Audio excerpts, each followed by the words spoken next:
frères et sœurs au bout des ondes, que la lumière du Christ Jésus illumine vos cœurs et vos esprits.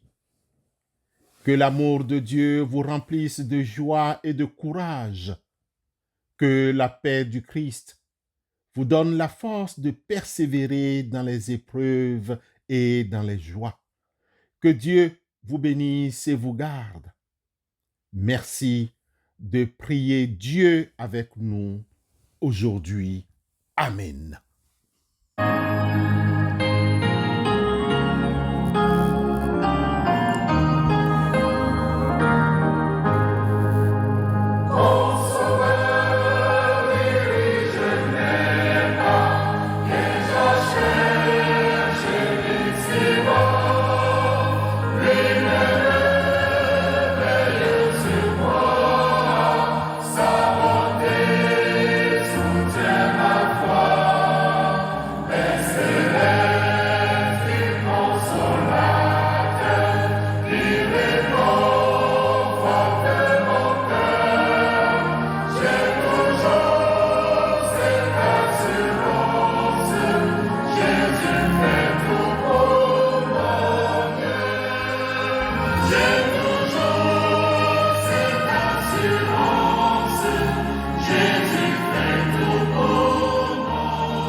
Sœurs et frères en Christ, en ce mercredi 5 juin 2024, notre exhortation porte sur Jésus et sa famille. Le texte biblique qui nous est proposé est tiré de l'évangile de Jésus-Christ selon Marc au chapitre 3, les versets 20 à 35. Marc chapitre 3, versets 20 à 35, que nous vous invitons de lire à tête reposée. Dans cet évangile, nous avons cet épisode particulier de la vie de Jésus. Alors qu'il enseignait, une foule nombreuse, dont ses parents, plus précisément sa mère et ses frères, arrivent et cherchent à le voir. Certains pensent même qu'il est hors de lui et veulent le ramener à la maison. Face à cette situation, Jésus prononce une phrase surprenante. Qui est ma mère? Qui sont mes frères? Marc chapitre 3, verset 33. Comment pouvons-nous comprendre cette réaction? Bien-aimés sœurs et frères, souvenons-nous qu'au début de ce passage, nous apprenons que la maison où Jésus enseignait est pleine de monde, au point qu'il est impossible de manger. Sa mère arrive alors et cherche à le voir. Qui sont ces membres de la famille? Marc ne précise pas exactement ces membres de la famille, mais il s'agit probablement de sa mère Marie et de ses frères et sœurs, peut-être d'autres parents proches. L'attitude de la famille de Jésus est intrigante. Il semble inquiet pour lui et pense qu'il a perdu la tête ou qu'il est possédé d'un esprit impur. Marc chapitre 3, le verset 30. Mais comment peuvent-ils penser ainsi? Jésus, possédé par un esprit impur. Les parents veulent le ramener chez eux, peut-être pour le protéger ou pour le convaincre de se reposer. Quelle idée! Mais quelle a été la réponse de Jésus? Face à l'inquiétude de sa famille, Jésus prononce, le répétons encore une fois, une parole surprenante. Qui est ma mère? Qui sont mes frères? Marc chapitre 3, le verset 33. Cette question n'est pas une question rhétorique, mais une véritable remise en question des liens familiaux traditionnels. Jésus ne rejette pas sa famille, mais il affirme que sa véritable famille est composée de tous ceux et celles qui font la volonté de Dieu. Il élargit ainsi le concept de famille pour inclure tous ceux et celles qui sont unis par la foi et l'amour de Dieu. Ainsi, en Christ, nous avons une nouvelle famille. La communauté chrétienne est notre nouvelle famille. Bien-aimés, en proclamant que quiconque fait la volonté de Dieu est mon frère, ma sœur et ma mère, dans l'Évangile selon Marc, chapitre 3, le verset 35, Jésus propose et crée une nouvelle famille sans rejeter la famille biologique. Une famille spirituelle fondée sur l'amour de Dieu. Le désir de faire la volonté vient de naître. Une nouvelle famille n'est pas limitée par le lien du sang ou de la culture, mais elle est ouverte à tous ceux et celles qui répondent à l'appel de Dieu. Cette famille est une source de soutien, d'encouragement, d'amour pour tous ses membres. Frères et sœurs en Christ, l'évangile d'aujourd'hui nous invite à réfléchir sur le sens de la famille et à la place qu'elle occupe dans notre vie. La famille de Jésus nous montre que les liens familiaux traditionnels ne sont pas absolus et qu'il existe une famille plus large, une famille spirituelle à laquelle nous pouvons tous appartenir. Si nous faisons la volonté de Dieu, si nous aimons Dieu et notre prochain, alors nous devenons membres de cette famille, nouvelle soit-elle, et nous expérimentons la joie et la richesse d'une vie fraternelle en Christ.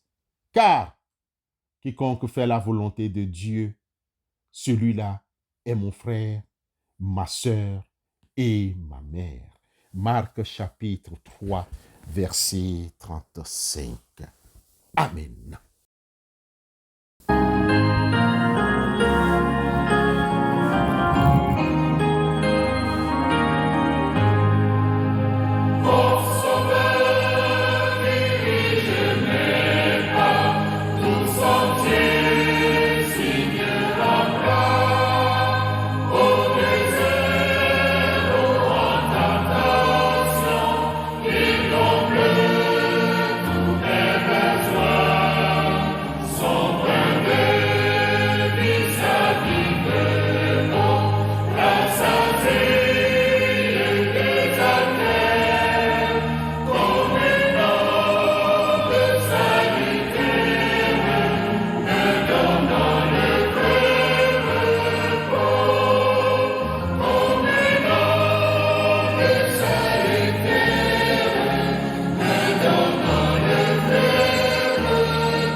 Prions Dieu.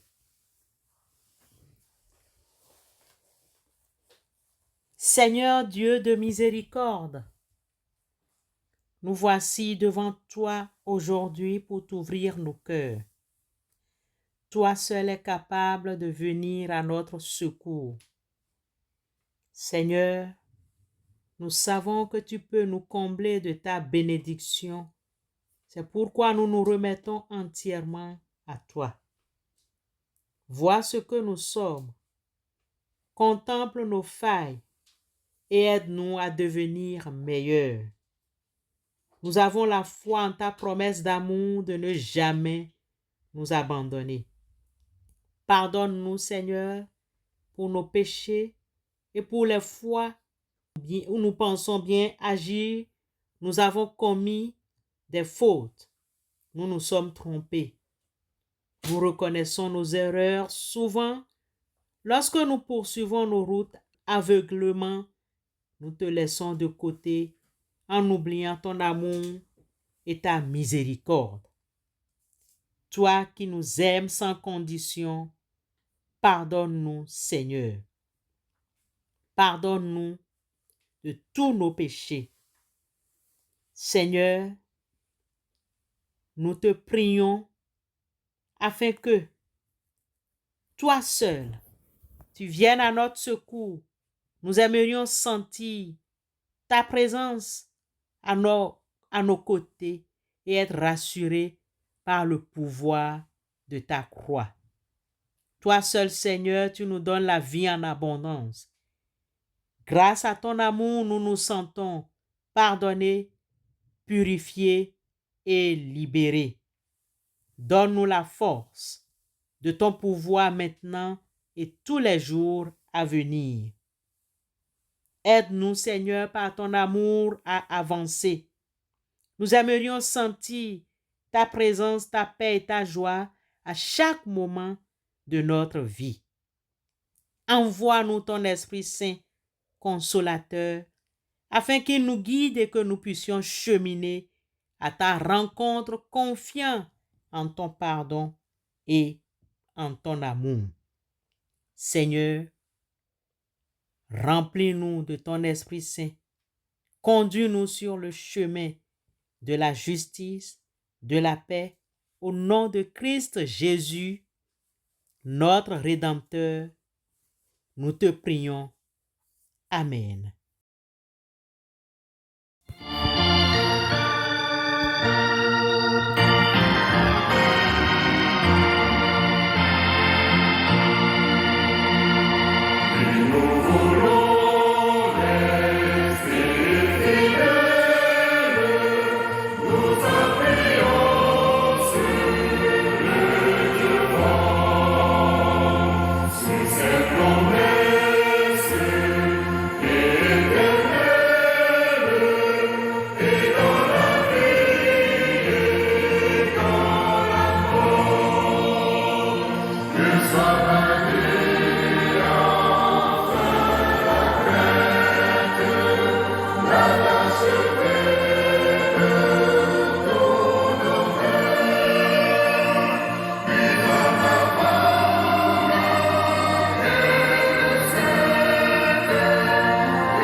Recevons la bénédiction de la part de notre Dieu.